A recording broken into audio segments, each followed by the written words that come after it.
నమో మహద్భ్యో ఋషిభ్యో గురుభ్యో నమః. ధర్మాల్లో ఏది గొప్పది అంటే, ఏ ధర్మము వల్ల భగవంతుని యందు భక్తి కలుగుతుందో ఆ ధర్మమే గొప్పది. ఈ వాక్యం గుర్తుపెట్టుకున్నా చాలండి. అదే చెప్తున్నాడు, సవై పుంసాం పరో ధర్మో యతో భక్తి రథోక్షజే అహేతుకి అప్రతిహత యయా ఆత్మా సుప్రసీదతి. ఏ ధర్మము ఆచరించడం వల్ల భగవాను యందు భక్తి కలుగుతుందో ఆ ధర్మమే గొప్పది. ఎటువంటి భక్తి అండి? దానికి అద్భుతమైన లక్షణాలు చెప్పాడు. భాగవతం చెప్పే భక్తి ఈ లక్షణం అవుతున్నది. అది అహైతుకి అప్రతిహత. అహైతుకి వ్యాజము లేని భక్తి, నెపము లేని భక్తి, అది నిష్కపట భక్తి. అంటే ఇది అర్థం. ధర్మ ప్రోజ్జితకైతవ అంటే అర్థం ఏమిటో, అహేతుకి అన్న అర్థం ఇది. కానీ అప్రతిహత రెండవ లక్షణం అది. ప్రతిహతం అంటే విఘాతం దానికి ఏర్పడకూడదు, ఆటంకం లేని దయ ఉండాలి. కానీ ఎల్లవేళలో ఉండే భక్తి కావాలి. అహేతుకి అప్రతిహత. అలాంటి భక్తి ఉంటే ఏమొస్తుందండి? యయా ఆత్మా సుప్రసీదతి. అలాంటి భక్తి వల్ల మనస్సు ప్రసన్నమవుతుంది. మనసు ఎప్పుడు శాంతిని పొందుతుందో తెలుసా? తేషాం శాంతి నరేషాం.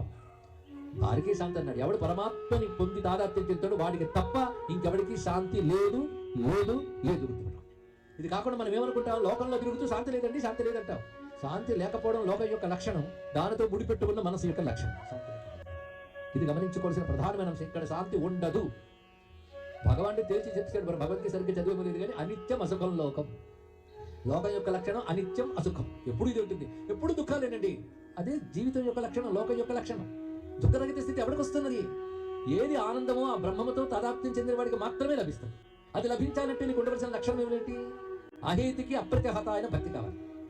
అది కలగడానికి కావలసిన ధర్మం నువ్వు ఆచరించగలగాలి. ఎంత చక్కటి క్రమం చెప్పాడు. కనుక ధర్మాచరణ యొక్క లక్షణం ఏమిటి? భక్తి.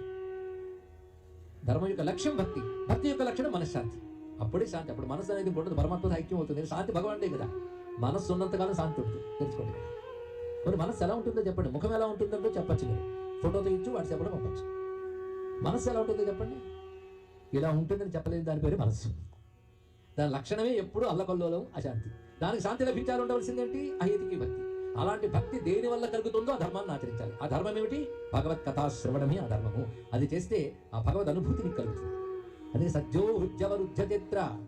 ఆ మాటల అర్థం ఏంటి? ఏది వినడం చేత అప్పటికప్పుడు నీ హృదయంలో భగవద్ అనుభూతి కలుగుతుందో అది భాగవతం అంటే. భాగవతానికి ఉన్న పెద్ద లక్షణం ఏంటంటే, భగవద్ అనుభూతి నీకు కలిగించే శక్తి భాగవతానికి ఉన్నది. వింటూ వింటూ వింటూ ఉంటే కలిగి తీరుతుంది. ఎవరికి? నిర్మత్సరాణం సదాం వేద్యం. మొదటి చెప్పాడు. మాత్సర్యము లేనటువంటి సత్పురుషుల హృదయానికి మాత్రమే తెలియబడుతుంది. సర్వం శ్రీకృష్ణ చరణారవిందార్పణమస్తు. స్వస్తి.